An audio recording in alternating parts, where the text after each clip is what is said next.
नमस्कार, मी Sarita Kaushik. Zero आवरच्या Lok Sabha special भागात आपलं स्वागत. एप्रिल महिना सुरू झालाय. राज्यात जसजसा उन्हाचा पारा वाढतोय तसतसा राजकीय पाराही वाढतोय. अर्थात त्याला कारण आहे. लोकसभा निवडणुका आणि ढीगभर पक्ष, त्यांचे उमेदवार आणि शेकडो इच्छुक. त्यातच महाविकास आघाडीसाठी पश्चिम विदर्भाच्या अकोल्यातून एक अत्यंत महत्त्वाची बातमी पुढे आली. तर दुसरीकडे पूर्व विदर्भात तर राजकीय तापमान आज चांगलंच वाढलं होतं. पहिल्या टप्प्यात इथे निवडणूक होणार आहेत आणि आज नितीन गडकरी, देवेंद्र फडणवीस, शरद पवार, आदित्य ठाकरेंसह सर्व पक्षीय नेत्यांचं शक्ती प्रदर्शन इथे झालं. हे सगळं सविस्तरपणे आपण पाहणार आहोत. मात्र सुरुवातीला बातमी दोन संजयांची. दोन्ही प्रवक्ते, नुसते प्रवक्तेच नाहीत तर मुख्य प्रवक्ते. एक उद्धव ठाकरेंचे तर दुसरे मुख्यमंत्री एकनाथ शिंदेंचे. होय, मी बोलते संजय राऊत आणि संजय शिरसाट बद्दल. खरं तर जेव्हा शिंदेंनी उद्धव ठाकरेंच्या नेतृत्वाविरोधात बंड केलं तेव्हापासून संजय राऊत हेच शिंदेंच्या संपूर्ण टीमच्या निशाण्यावर होते. आज जवळपास 2 वर्षांनंतरही ऐन लोकसभेच्या तोंडावर पुन्हा एकदा हेच संजय राऊत शिंदेंच्या निशाण्यावर आलेत. उद्धव ठाकरेंची राजकीय कारकीर्द संजय राऊतांनीच संपवली असा आरोप संजय शिरसाटांनी कधी काळी केला होता. आज त्यापुढे जात आणखी एक आरोप केलाय. तो आधी पाहूयात. अहो, गद्दार कोण आहे ते ठरवणार कोण आहे? ते स्वतःच गद्दार आहेत. त्यांनी उभाटा गट संपवलाय, त्यांनी शरद पवारांचा गट संपवलाय आणि खऱ्या अर्थाने घेतलेली सुपारी त्यांनी परिपूर्ण निभवलेली. म्हणून खरा गद्दार हा संजय राऊत आहे. म्हणून आम्हाला कोणी गद्दारी स्वाभिमानच्या गोष्टी शिकवू नयेत आणि आम्हाला जायची नाही. तुमच्यामधले जे आहेत त्यांना सांभाळा. तेही आता 1-2-3 दिवसामध्ये आमच्याकडे येण्याची शक्यता आहे. आणि संजय शिरसाटांच्या याच वक्तव्यावर आम्ही तुम्हाला आजच्या भागात महत्त्वाचा पहिला प्रश्न विचारला होता. त्या प्रश्नावरील आपल्या सविस्तर प्रतिक्रिया थोड्याच वेळात पाहणार आहोतच. पण आजचा तो प्रश्न पाहण्यासाठी जाऊया आपल्या पोल सेंटरवर. आजचा आपला पहिला प्रश्न: संजय राऊतांनी उद्धव ठाकरे आणि शरद पवारांना संपवलं. शिवसेनेच्या संजय शिरसाटांचा आरोप पटतो का? तुम्हाला सांगायचं होतं होय किंवा नाही. जागा वाटपावरून शिवसेनेतला गुंता अधिकच वाढू लागलाय. आधीच अपेक्षेपेक्षा लढण्यासाठी कमी जागा मिळतायत, त्यात हक्काच्या जागाही जाऊ लागल्यात. अशातच घोषित केलेल्या जागांवरील उमेदवारही बदलण्याची नामुष्की एकनाथ शिंदेंवर ओढवते की काय, अशी परिस्थिती निर्माण झाली आहे. हिंगोलीचे उमेदवार हेमंत पाटील आणि हातकणंगलेचे उमेदवार धैर्यशील मानेंविरोधात जनमत असल्याचं भाजपच्या काही सर्व्हेमधून समोर आलंय. त्यामुळे भाजपनं हे उमेदवार बदलण्याबाबत शिवसेनेवर मोठा दबाव टाकल्याचं सांगितलं जात आहे. आणि अशातच संजय शिरसाटांच्या वक्तव्यानं तर या बदलांवर शिक्कामोर्तब झाल्याची आपण बघतोय. पाहूयात काय म्हणाले संजय शिरसाट. जर एखाद्या ठिकाणी जर उमेदवार थोडा बहुत जर कमजोर वाटत असेल तर तो बदलण्याचा अधिकार मुख्यमंत्री एकनाथ शिंदे साहेबांना आहे. बदलणं शक्य? एखादी जागा शक्यता नाकारता येत नाही. कुठली असेल? मराठवाड्यातली असू शकते, मराठवाड्यातली असेल किंवा पश्चिम महाराष्ट्रात. दोनच विभागातले उमेदवार जाहीर झाल्यामुळं या दोघातून एखादी जागा बदलण्याची शक्यता नाकारता येते. शिवसेनेच्या उमेदवार बदलीच्या बातमीवरून शिवसेना उद्धव बाळासाहेब ठाकरे पक्षाचे युवा नेते आदित्य ठाकरेंनीही शिंदे गटाला जोरदार टोला लगावलाय. पाहूयात. NDA आहे, मग त्याच्यात भाजपा आहे, EDIT CBI आहे, मला वाटतं अजून 2 फुटलेले गट आहेत. गद्दारांची मोठी गँग आहे, भ्रष्ट लोक आहेत. ह्या सगळ्यांचे अजून उमेदवार ठरत नाही आहेत, कारण कदाचित बोली लागली असेल की काय आम्हाला माहिती नाही. पण कुठचा भ्रष्ट व्यक्ती ना तिकीट द्यायचं ह्याच्यात थोडं भांडण आहे. मी तर काल ऐकलं मिंदे गँगमध्ये तर 5-6 उमेदवार बदलतात. म्हणजे गद्दारांनी विचार करायला पाहिजे. 40 जे गद्दार आमदार आहेत त्यांनी पण त्यांचं भवितव्य आता काय असणार आहे पुढे हा विचार करणं गरजेचं आहे. हिंगोली, हातकणंगले या साखळीतील पुढचं गाव म्हणजे नाशिक. आणि हेमंत पाटील, धैर्यशील माने यानंतरचं नाव म्हणजे खासदार हेमंत गोडसे. पक्ष अर्थातच शिवसेना. नाशिक मतदारसंघावरून शिवसेना आणि राष्ट्रवादी जोरदार रस्सीखेच सुरू आहे. तिथे शिंदे गटाचे विद्यमान खासदार हेमंत गोडसे यांच्या ऐवजी राष्ट्रवादीच्या छगन भुजबळांच्या नावाची चर्चा आहे. या पार्श्वभूमीवर हेमंत गोडसे पुन्हा मुंबईत आले. मुख्यमंत्री एकनाथ शिंदे यांची त्यांनी वर्षा निवासस्थानी भेट घेतली. नाशिकची उमेदवारी आपल्यालाच मिळावी या आग्रहाचा त्यांनी पुनरुच्चार केला असण्याची चर्चा आहे. दरम्यान मुख्यमंत्र्यांशी चर्चेनंतर हेमंत गोडसेंनी नाशिकबाबत दिलेली प्रतिक्रिया पाहूया. मुख्यमंत्री महोदयांनी या ठिकाणी सांगितलंय का ही जागा पारंपरिकरित्या शिवसेनेची असल्या कारणानं आपली देखील आग्रही मागणी राहील की ही जागा शिवसेनेला सुटावी. महायुतीत चर्चा निष्फळ ठरली आणि नाशिकची जागा शिवसेनेला सुटली नाही तर गोडसे अपक्ष लढण्याच्या तयारीत आहेत अशी माहिती एबीपी माझाला विश्वसनीय सूत्रांनी दिली आहे. किंवा गोडसेंची पुन्हा ठाकरेंकडे घरवापसी होण्याचीही शक्यता वर्तवण्यात येते. शिंदे गटावर नाराज असलेल्या हेमंत गोडसेंसाठी शिवसेनेच्या ठाकरे गटाचे दरवाजे उघडे आहेत का यावर खासदार संजय राऊत काय म्हणाले ते पाहूया.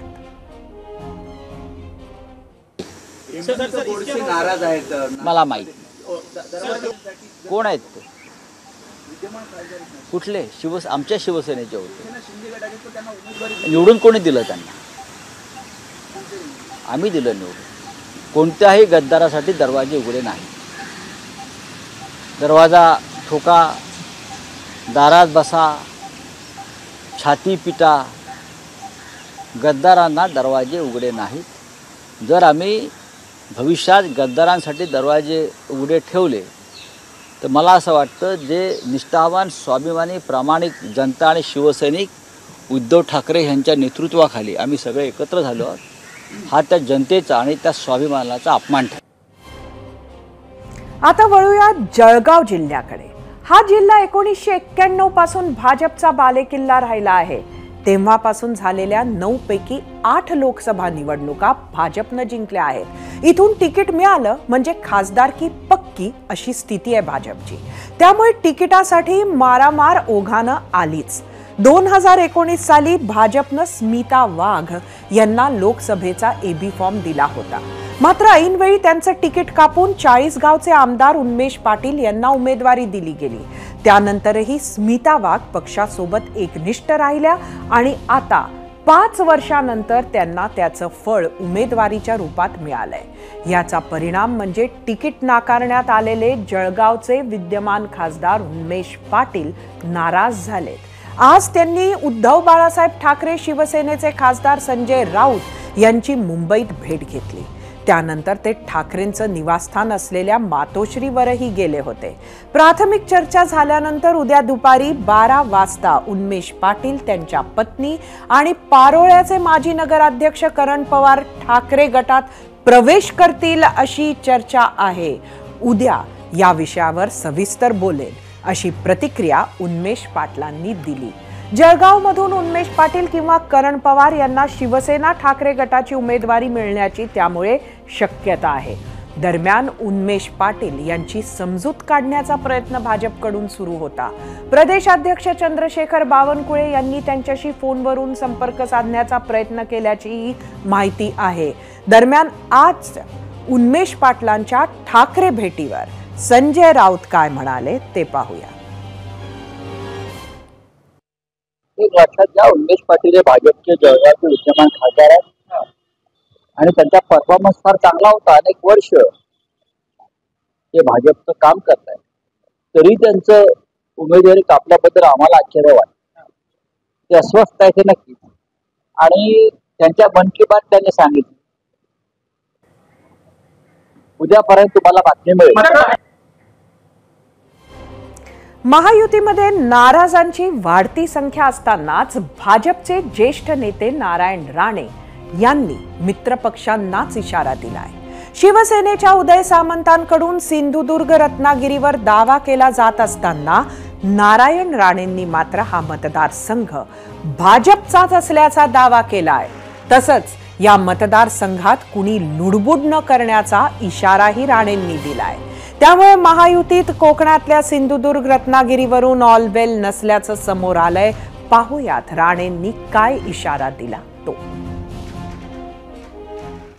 नाही, चर्चा आणि सूत्र ही फार आपल्या सगळ्या क्षेत्रामध्ये आहेत. त्याच्यामुळे असं कुठेही चर्चा झालेली नाही, असं कुठेही फायनल झालेलं नाही. ती जागा शिवसेनेची होती. पूर्वीचे आमचे खासदार सहकारी आमच्यासोबत दुर्दैवानं आले नाहीत. त्याच्यामुळे त्या जागेवर शिवसेनेनं दावा ठेवलेला आहे आणि शिवसेनेला जागा जर मिळाली तर महायुतीच्या सगळ्या नेत्यांच्या आशीर्वादानं ती जागा 2 ते 2.5 लाखांना आम्ही जिंकू. सिंधुदुर्ग रत्नागिरी मतदारसंघ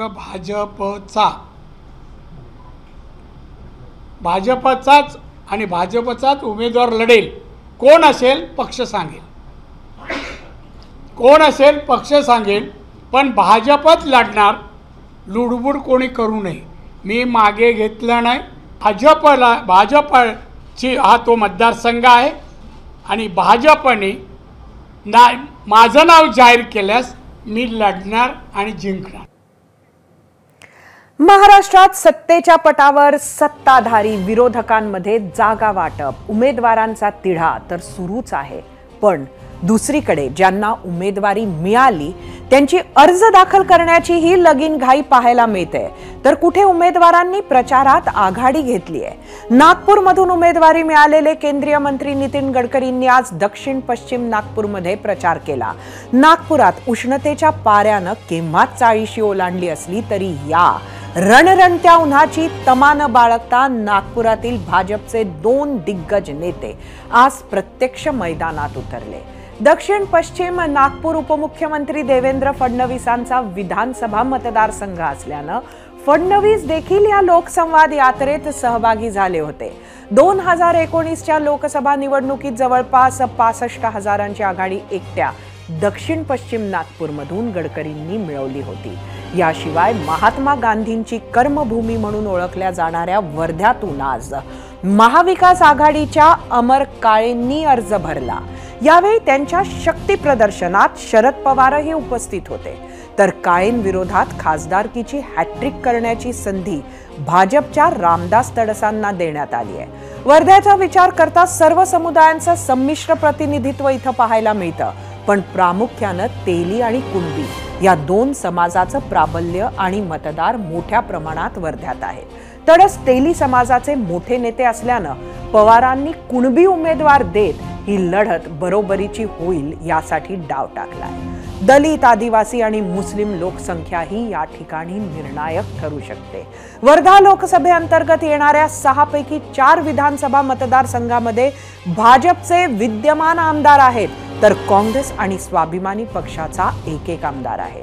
तसंच परभणीत काल महायुतीकडून राष्ट्रीय समाज पक्षाच्या महादेव जानकरांनी अर्ज दाखल केल्यानंतर आज महाविकास आघाडीकडून शिवसेना उद्धव बाळासाहेब ठाकरेच्या संजय जाधवांनी आपला उमेदवारी अर्ज भरला.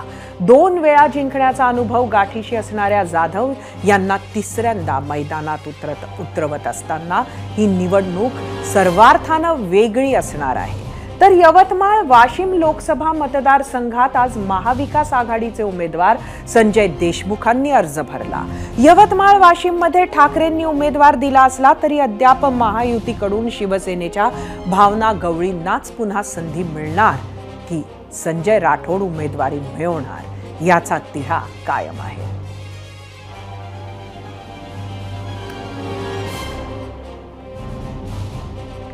काँग्रेसला सोडचिठ्ठी देऊन भाजपचे खासदार झालेल्या अशोक चव्हाणांनी महायुतीच्या उमेदवारांच्या प्रचाराला सुरुवात केली आहे. आत्तापर्यंत काँग्रेसचं ऋण व्यक्त करणाऱ्या अशोक चव्हाण यांनी प्रचाराच्या दरम्यान काँग्रेसवर टीकेला सुरुवात केली आहे. त्यांच्या या वक्तव्यावरून नाना पटोलेंनी अशोक चव्हाणांवर गंभीर आरोप केलेत, तर नानांच्या या आरोपांना अशोक चव्हाणांनी जशास तसं उत्तर दिलंय. पाहूयात. मला त्यांना काँग्रेसबद्दल बोलायचा अधिकार नाही, मी कालच सुचवलं. त्यांच्या भोकर विधानसभेतच त्यांची काय अवस्था होत आहे, कसं लोक त्यांना येऊ देत नाही आहे हे ते आपण पाहतो आहे. त्यामुळे आता काँग्रेसवर बोलणं त्यांनी टाळावं. काँग्रेसच्या नावाने खूप कमवलं तुम्ही, काँग्रेसच्या नावाने खूप राज्य भोगला आणि काँग्रेसला कसं संपवायचं हे त्यांनी प्लॅन केलेला होता. बरं झालं की आज आमच्यात नाही. पण एक गोष्ट आहे की आता त्यांनी काँग्रेसवर बोलायला टाळलं पाहिजे. ज्या आईने तुम्हाला नाव दिलं, ज्या आईने तुम्हाला मोठं केलं, त्याच आईची बदनामी करायला तुम्ही निघत असाल, लोक तुम्हाला माफ करणार. नाना पटोले फार मोठे ग्रस्त आहेत आणि त्यांच्यामुळे त्यांच्या बोलण्यावर मला नाना पटोलेला कोणीच गांभीर्याने घेत नाही, काँग्रेसमध्ये घेत नाही. आणि राष्ट्रीय आत एवढी फरफट चालली आहे काँग्रेस पक्षाची की त्यांना न विचारताच महाविकास आघाडीची उमेदवार डिक्लेअर होत आहेत, शिवसेना आणि राष्ट्रवादीचे. मग त्यांची तरी अस्तित्व काय म्हणून त्यांनी दाखवावं. विजय वडेट्टीवार असे म्हणतात की आता अशोकराव चव्हाण भाजपाची भाषा बोलत होते, काँग्रेसमध्ये तो काँग्रेसची भाषा बोलायची. बरोबर आहे, ज्या पक्षात त्या पक्षी निश्चित राहिलंच पाहिजे ना.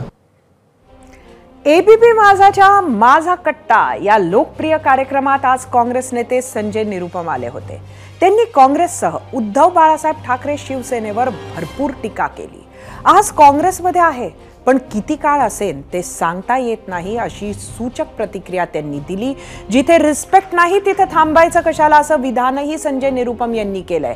खासदार संजय राऊत यांनी स्वतःची शिवसेना संपवली, राष्ट्रवादी संपवली आणि काँग्रेस संपत आहेत असा आरोप संजय निरुपम यांनी केला. थोडक्यात काय तर माझा कट्ट्यावर संजय निरुपम यांनी काँग्रेस पक्ष सोडत असल्याचे सर्व संकेत दिले आहेत. कल कशाबद्दल आहे, म्हणजे कल काँग्रेसमधनं बाहेर पडायचं हे आता ऑलमोस्ट नक्की झालंय. हा, एक आठवडा दिला होता और एक आठवड्यामध्ये कोणाच्या कोणीने काही विचारलं नाही. तर मग आता ज्यांच्याकडे माझ्यासाठी जो गीताने सांगितलं की रिस्पेक्टच नाही आहे, कोणाला काही गरजच नाही आहे, तर कशाला इकडे राहायचं. आता वळूयात संजय शिरसाटांच्या प्रश्नाकडे. आम्ही विचारलेल्या प्रश्नावरील तुमच्या प्रतिक्रिया पाहण्यासाठी जाऊया आपल्या मीडिया सेंटरवर. आणि मीडिया सेंटरवर आपण बघूया आपला आजचा पहिला प्रश्न. संजय राऊतांनी उद्धव ठाकरे आणि शरद पवारांना संपवलं, शिवसेनेच्या संजय शिरसाटांचा आरोप पटतो का? सोशल मीडियावर काय आहेत प्रतिक्रिया? एक्स वरून दीपक पोळेकर, होय, राऊत आणि उद्धव ठाकरे हेच बाळासाहेबांची शिवसेना संपवण्यासाठी जबाबदार आहेत. एक्स वरून प्रकाश पाटील, ज्यांनी उद्धव ठाकरेंना धोका दिला तेच संपले आहेत. एक्स वरून भगवान शेळके, उद्धव ठाकरेंना भाजपपेक्षा महाविकास आघाडीमध्ये जास्त संधी मिळाली पण भाजपनं एकनाथ शिंदे आणि अजित पवारांना पूर्णपणे संपवले. युट्यूब वरून राजेंद्र पाटील, भाजप शिंदेंना संपवायच्या तयारीत आहे, लोकसभा निकालानंतर शिंदेंच्या लक्षात येईल. युट्यूब वरून प्रफुल्ल, संजय शिरसाट स्वतः संपल्यात जमा आहे. फेसबुक वरून लक्ष्मीकांत अचलरे, विधानसभेला कळेल कोण संपेल ते.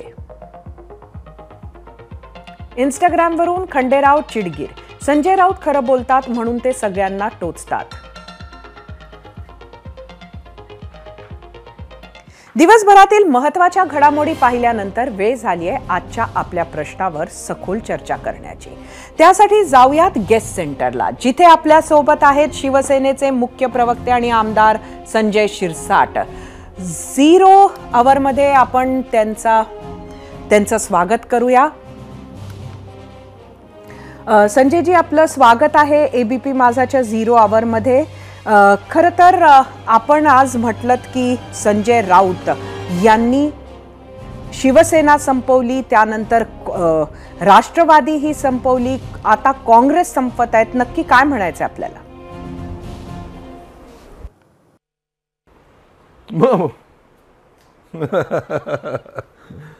पक्ष चालवताना किंवा पक्षाची ध्येय धोरणं मांडताना आपण पक्ष वाढेल कसा याकडे लक्ष दिलं पाहिजे. तुम्ही जर पाहत असाल, माझं संजय राऊतचं वैयक्तिक मैत्री आहे, माझी काही दुश्मनी नाही आहे, परंतु तुम्ही पक्षाची भूमिका सोडून इतरांवर जी टीका करता, ज्या पद्धतीने टीका करता, त्याच्यामुळे आपला पक्ष वाढत नसतो. आणि मग पक्षामध्ये आमचं स्थान कोणतं आहे, श्रेष्ठ स्थान आहे. आणि यामुळे पक्षामध्ये जी काही घुसमट इतर लोकांची होते किंवा इतर लोक नाराज होतात, त्याच्यामुळे पक्ष हा बॅक साईडला जातो, बॅकवर जातो, बॅकफूटवर जातो. आता तुमच्याकडे बोलणारे प्रवक्ते कोण आहेत? एक तर संजय राऊत आहेत आणि दुसरे ते विद्वान ताई आहेत, आमच्या त्या ताई आहेत. कोणी बोलायला नाही ना. ही अवस्था कशामुळे झालेली आहे? तुमच्या असलेल्या ध्येय धोरणामुळं. आणि दुर्दैवानं, मी दुर्दैवानेच म्हणेल की उद्धव साहेब त्याला कुठेही ब्रेक देत नाहीत. म्हणून त्याला जे वाटेल तो बोलतो आणि त्याचे परिणाम असे होतात की महाराष्ट्राची जनता आजच्या घडीला संजय राऊत टीव्हीवर आला ना, मग ते चॅनल चेंज करायला सुरुवात करावी की काय अशा मनस्थितीत आलेले आहेत. म्हणून बोलताना सुद्धा थोडंसं तारतम्य ठेवलं पाहिजे ना. कुणाबद्दल बोलतोय, आपण कोण आहोत. माझ्यासारख्या कार्यकर्त्यांनी विचार करा. मी संजय शिरसाट एक आमदार आहे. उद्या जर मी नरेंद्र मोदीवर टीका करायला लागलो, मी उद्या शरद पवारला वाईट साईड बोलायला लागलो, तर हे शोभणार आहे का मला? मी एक लिमिटमध्ये असा ना, तुम्ही तुमच्या लिमिटप्रमाणे किंवा तुमच्या ज्याला म्हणतात अवकात, त्या अवकातीत बोललं तर लोक ॲक्सेप्ट करतात. उठसूट कुणी कुणाला बोलावं, कुणावर टीका करावी, याला काही मर्यादा असतात. म्हणून आता संजय राऊत त्यांनी उबाटा गट तर फोडला. आता त्याची हालत काय आहे तुम्हाला मला माहिती आहे. राष्ट्रवादीची काय हालत झालेली ते तुम्ही पाहतायत. आता काँग्रेसमध्ये सुद्धा आता अनेक आरोप होत आहेत.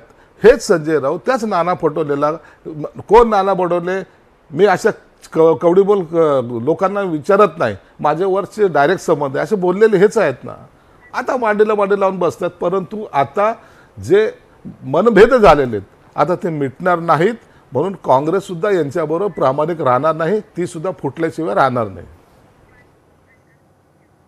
संजयजी, मनभेद असो, मतभेद असो, नाराजी असो, निवडणूक आली की सगळं होणारच. मात्र सर्वात जास्त नाराजी आज तुमच्या पक्षात शिवसेनेत का दिसते?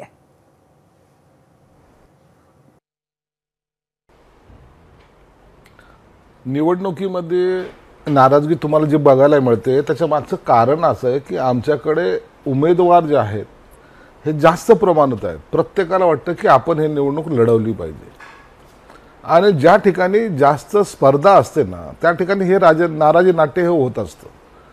म्हणून प्रत्येक जो इच्छुक आहे, आता एकेका मतदारसंघामध्ये किती असले पाहिजे, 1 किंवा 2, खासदारकीला 1 किंवा 2च्या वर इच्छुक नसतात. परंतु आता आमच्याकडे असं उलटं झालेलं आहे की आमच्याकडे इच्छुकाची संख्या वाढलेली आहे आणि ती संख्या वाढल्यामुळं आज आमच्याकडे थोडासा निर्णय घ्यायला पक्षाचा जो नेता असतो त्या नेत्यांना या 5मध्ये या 4मध्ये निवडताना अनेक कष्ट घ्यावं लागतात. 4ही चांगले असतात, 5ही चांगले असतात, मग कुणाला निवडायचं हा जो प्रश्न त्यांच्यासमोर निर्माण झालेला आहे. त्यामुळे हे थोडासा विलंब पण लागला आणि त्याच्यामुळे तुम्हाला तुमच्या दृष्टिकोनातून जे काही नाराजी नाट्य आहे ते दिसून आलेलं आहे. संजयजी, नाशिक एक महत्त्वाची जागा आहे ह्या सगळ्या चर्चेमध्ये. मात्र नाशिकची जागा कुठेतरी तुम्हाला सुटत नाही आहे असं कळतंय, दिसतंय. बऱ्याच संकेत त्यात आहेत, काही लोक उघड बोलले आहेत. खरंच नाशिक तुम्हाला का मिळत नाही?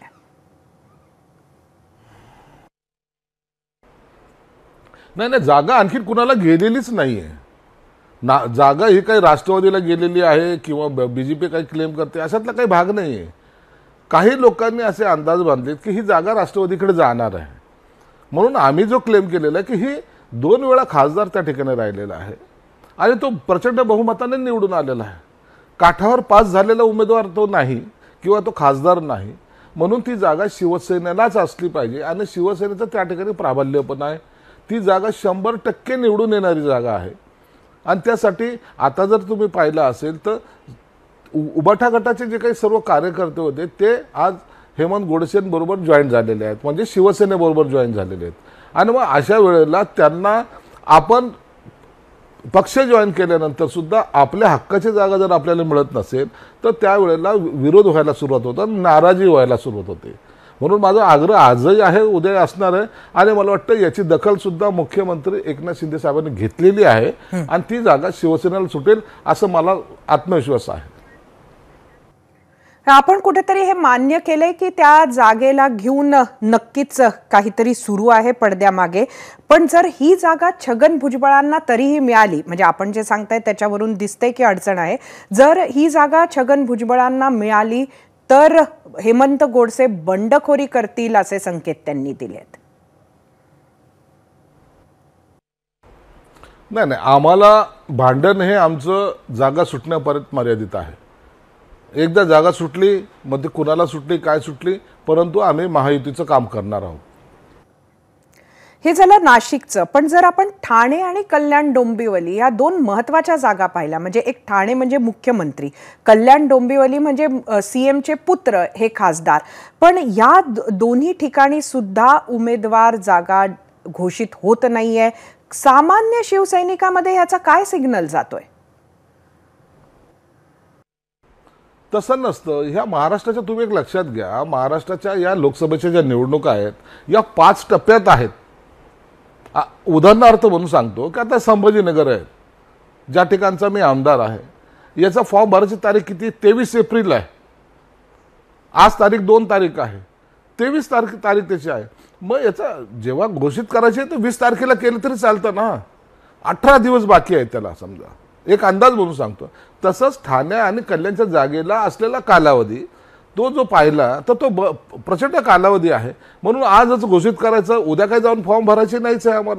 आम्हाला फॉर्म भरायचे त्या ज्या तारीख असेल त्याच्या 2 दिवस अगोदर, 1 दिवस अगोदर. म्हणून ते विलंब वगैरे लागलेला नाही, ते एक प्रोसेसचा भाग आहे. शेवटच्या टप्प्यामध्ये फॉर्म भरायच्या 2 दिवस अगोदर जागा डिक्लेअर कराव्या लागतात. त्याच वेळेला त्या जागा डिक्लेअर होतील. त्याचा अर्थ असा नाही की तिथे कोणताही वाद आहे. संजयजी, बुलढाणा एक असा मतदारसंघ आहे जिथे सुद्धा आपण बघितलं तर तुमच्याच पक्षाचे, तुमचेच मित्र संजय गायकवाड यांनी फॉर्म भरलेला आहे. दुसरीकडे तुमचा अधिकृत उमेदवार प्रतापराव जाधव आहेत आणि अजूनही संजय गायकवाडांनी आपला फॉर्म मागे घेतलेला नाहीये. नक्की काय सुरू आहे? नाही, तसं काय नाही. संजय गायकवाडला CM साहेब समजवतील, संजय गायकवाड आपली उमेदवारी मागे घेतील असं मला ठाम विश्वास आहे. पक्षाच्या विरोधात जाऊन काम करणारा संजय गायकवाड नाही आहे.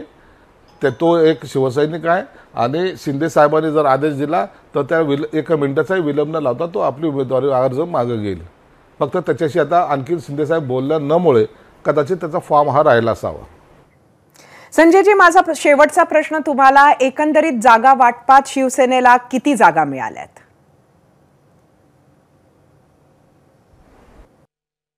नाही, आता जी चर्चा चालू आहे त्या आता सेकंड टप्प्याच्या, शिंदे साहेबांनी 8 जागा डिक्लेअर केलेल्या आहेत. आता जर तुम्ही जर असं गृहीत जरी धरल्या, नाशिक असेल, संभाजीनगर असेल, हे भावना गवळीची जागा ती 3 जागा, ती 1 झाली. ठाणे कल्याण 5 झाल्या. रत्नागिरी सिंधुदुर्ग 6 झाल्या. मुंबईतली 1 मिनिमम 7 झाल्या आणि पालघर 8 झाल्या. तर असं कमीत कमी जरी आकडा धरला तर हा 8 आणखीन आकडा वाढू शकतो. 8 आणि 8 16 जागा या. आमची अपेक्षा आहे की 18 जागा आम्हाला मिळाव्यात. संजयजी, आपले खूप खूप धन्यवाद. आपण 0 आवरमध्ये आलात आणि आमच्या प्रश्नांची उत्तरं दिलीत. आजच्या भागातील आम्ही विचारलेल्या पहिल्या प्रश्नावर महाराष्ट्रानं काय कौल दिला आहे तो पाहण्यासाठी आपण जाऊया आपल्या पोल सेंटरला आणि परत एकदा आजचा पहिला प्रश्न बघूया. संजय राऊतांनी उद्धव ठाकरे आणि शरद पवारांना संपवलं, शिवसेनेच्या संजय शिरसाटांचा आरोप पटतो का? एकूण 45,000 मतं युट्यूबवर. 27% होय म्हटले, 73% नाही.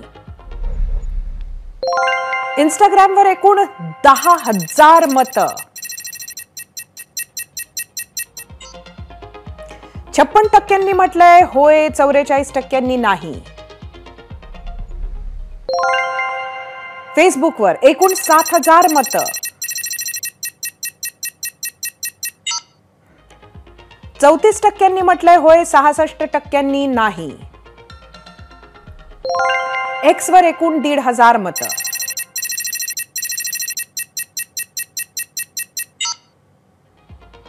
37% होय म्हटलंय, 63% नाही.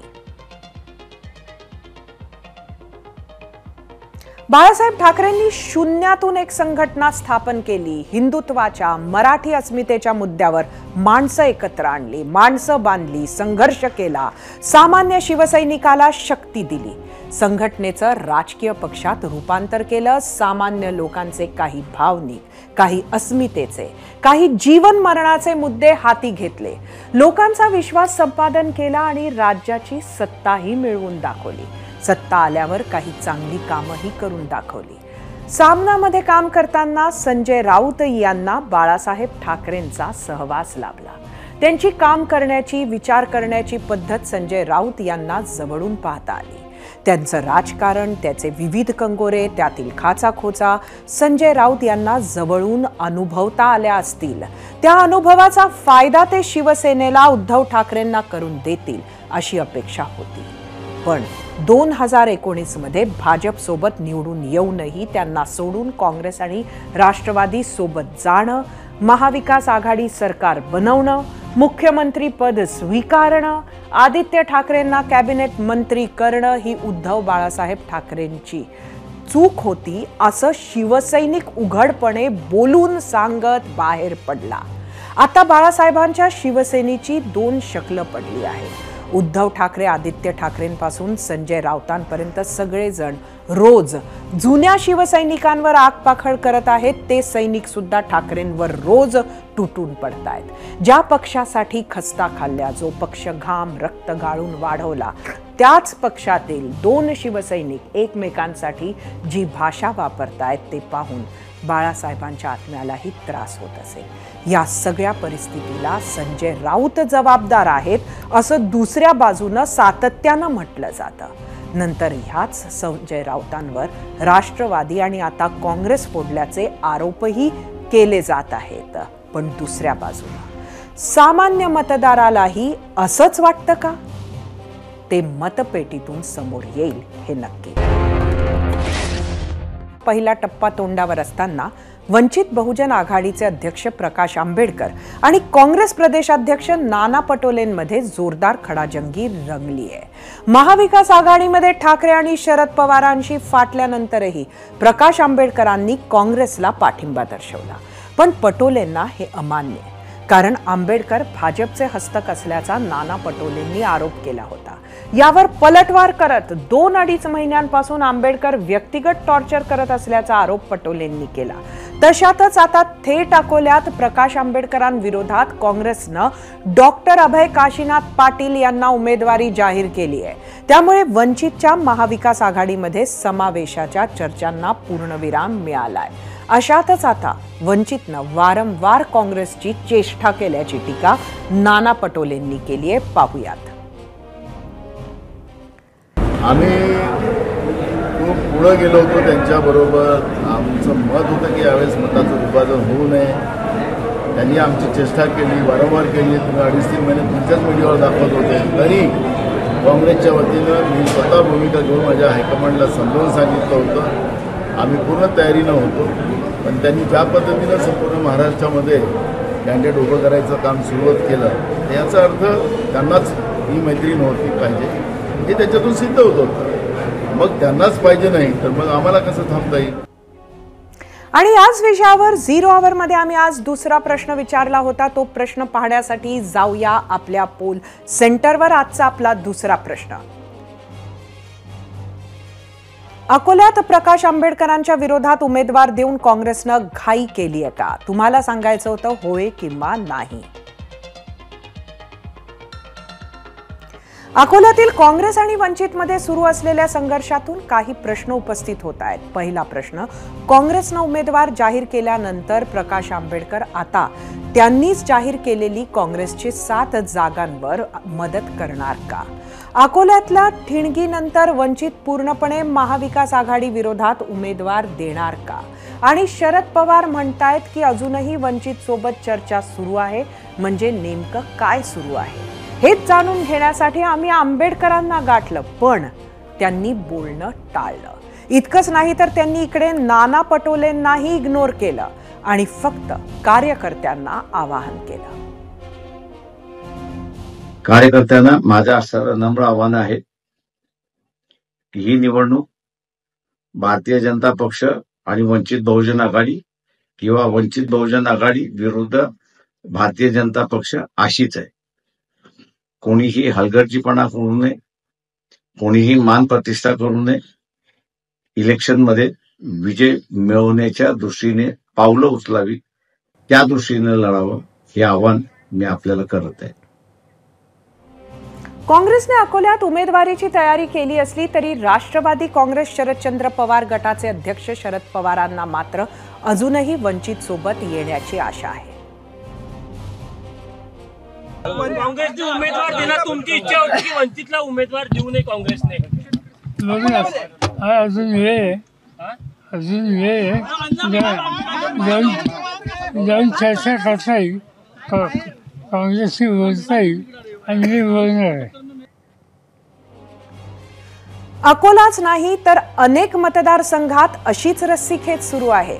मात्र अनेक मतदारसंघ आहेत जिथं प्रत्येक पक्षाला कोणत्या न कोणत्या कारणातून उमेदवार देता आलेला नाहीये किंवा ते उमेदवार देऊ शकत नाहीये. कोणते आहेत हे मतदारसंघ पाहण्यासाठी जाऊयात आपल्या मीडिया सेंटरला.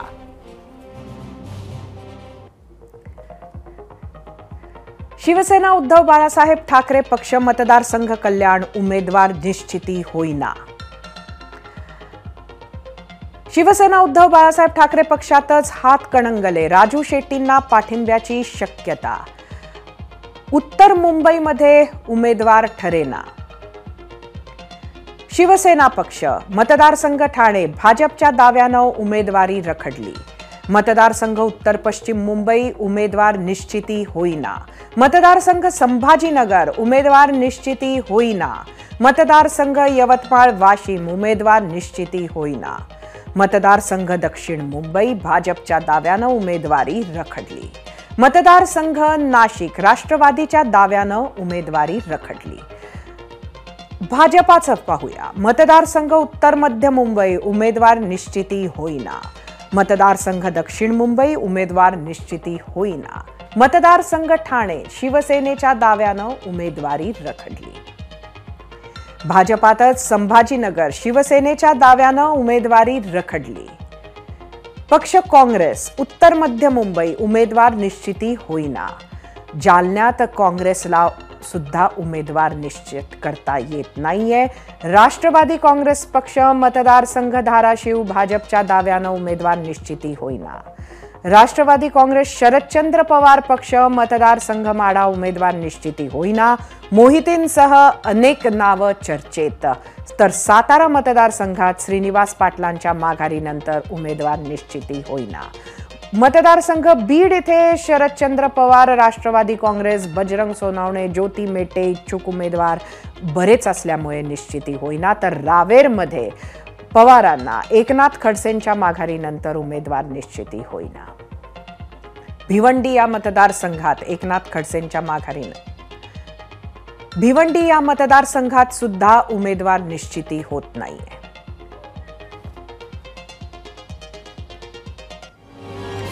त्यामुळे या प्रत्येक जागांवर उमेदवार निश्चितीसाठी प्रत्येक पक्षाला मोठी कसरत करावी लागणार आहे. परिणामी बंडखोरीलाही सामोरं जावं लागू शकतं. असं असलं तरी अनेक मतदारसंघातल्या लढती स्पष्ट झाल्या. त्यापैकी एक आहे बारामती मतदारसंघ. इथं राष्ट्रवादी विरुद्ध राष्ट्रवादी असाच सामना होणार आहे. राष्ट्रवादी काँग्रेसच्या अधिकृत उमेदवार सुनेत्रा पवार यांनी दौंड विधानसभा मतदारसंघात त्या पोहोचल्यात. इथं त्यांनी बोलताना केंद्रात आणि राज्यात एकच विचाराचं सरकार असल्यास विकास होतो असं म्हणत मतदारांना आवाहन केलंय. केंद्रात आणि राज्यामध्ये एकाच विचारांचं सरकार असेल तर त्या अडीअडचणी त्या योजना तळागाळात आपल्याला सहजपणे पुरवता येतात आणि त्या योजना जर पुरवल्या तर त्या अडचणी सोडवण्यासाठी नक्कीच मदत होईल. आदरणीय मोदींना तिसऱ्यांदा आपल्याला पंतप्रधान बनवण्यासाठी यावेळेस आपल्याला घड्याळाला मतदान करायचं आहे. यावेळेसची परिस्थिती जरासं वेगळी आहे. यावेळेला महायुतीचा उमेदवार मला निवडल्यामुळे जिथे जिथे ज्या सहपक्षाचा उमेदवार असेल तिथे तिथे ते चिन्ह असणार आहे. त्यामुळे आपल्याला यावेळेस घड्याळाला मतदान करायचं आहे. तिकडे बारामतीत सामना जोरदार होताना दिसतोय तर इथं सोलापुरात दोन तरुण नेत्यांचा कस लागताना दिसतोय. काँग्रेसच्या प्रणिती शिंदे आणि भाजपचे राम सातपुते दोन्ही नेत्यांनी धुवाधार प्रचार करायला सुरुवात केली आहे. देवेंद्र फडणवीस हे फसडवीस आहेत असं म्हणत प्रणिती शिंदेंनी अक्कलकोटमधील प्रचार सभेत त्या बोलल्या. तर भाजप आमदार राम सातपुते जशास तसं प्रत्युत्तर दिलंय. पाहूयात. जे शेतकऱ्यांना पीक विमा मिळत होता तो तर बंदच झाला. पाणी आमचे सरपंच या ठिकाणी आहेत, 28 गावाचा त्यांनी लढा दिला आणि पाणीचा प्रश्न सोडवायचा प्रयत्न केला. अजूनही तो प्रश्न या ठिकाणी सुटला नाहीये. फक्त आश्वासनवर आश्वासन. आणि ते म्हणाले प्रत्येक वेळेस आम्ही हे करू, आम्ही ते करू, फक्त कागदावर असतं, अंमलबजावणी त्याची होत नाही. कालपर्यंत ते देवेंद्र फडणवीसजी तर थापाच मारतात, फसवणीसच आहेत ते. एवढं म्हणजे मी करतो आणि काही केलं नाही. मोदीजीने काय केलं तर माझं विरोधी उमेदवाराला पहिलं उत्तर आहे, त्यांनी सांगितलं होतं 10 कामं सांगा.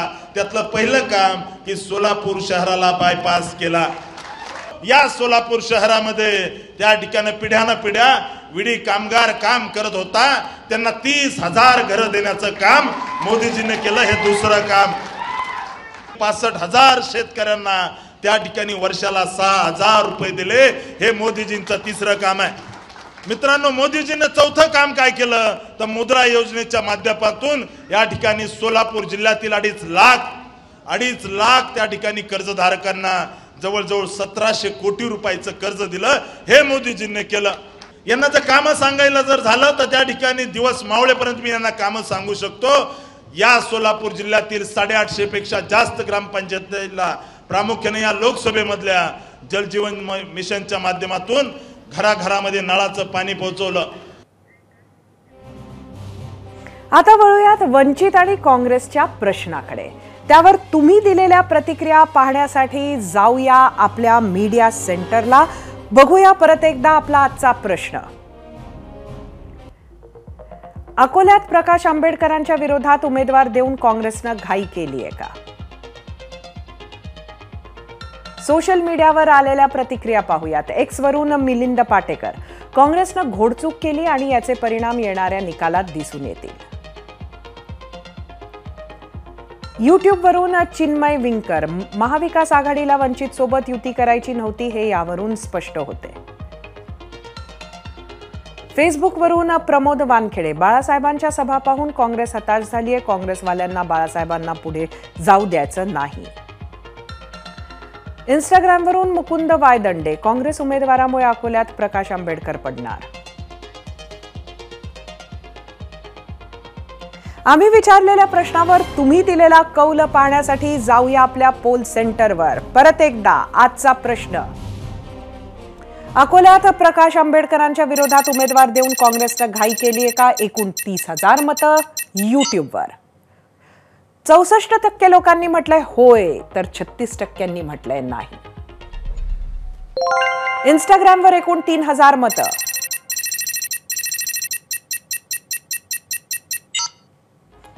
64% म्हटलंय होय, तर परत 36% म्हटलंय नाही. फेसबुकवर एकूण 2,500 मतं.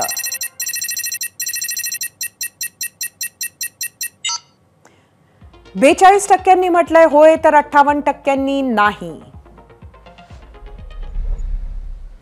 एक्सचा कौल. 40% म्हटलंय होय, 60% नाही.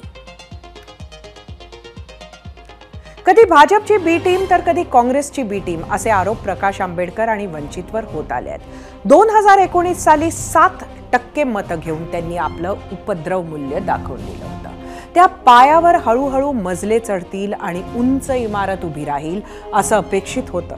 पण 4च महिन्यात वंचितमधून ओवेसींची MIM बाहेर पडली आणि वंचित बहुजन आघाडीचा पाया थोडासा हलला.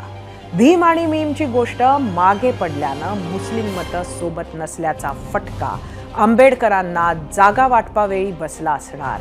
आता आधी उमेदवार कुणी जाहीर केले यावरून काँग्रेस आणि वंचित एकमेकांवर आरोप प्रत्यारोप करत आहेत. एकीकडे हे चित्र असताना दुसरीकडे काही मतदारसंघ असेही आहेत जिथे उमेदवार कोण ते कोणत्याच पक्षाला अजून नक्की ठरवता येत नाहीये.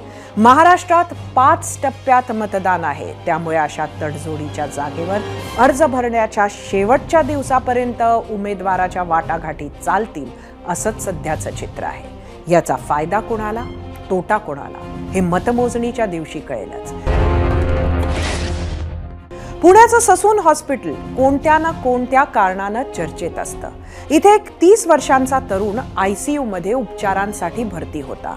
पण ICU मध्ये उंदीर चावल्यानंतर या तरुणाची प्रकृती खालावली आणि त्याचा मृत्यू झाला असा आरोप तरुणाच्या नातेवाईकांनी केलाय.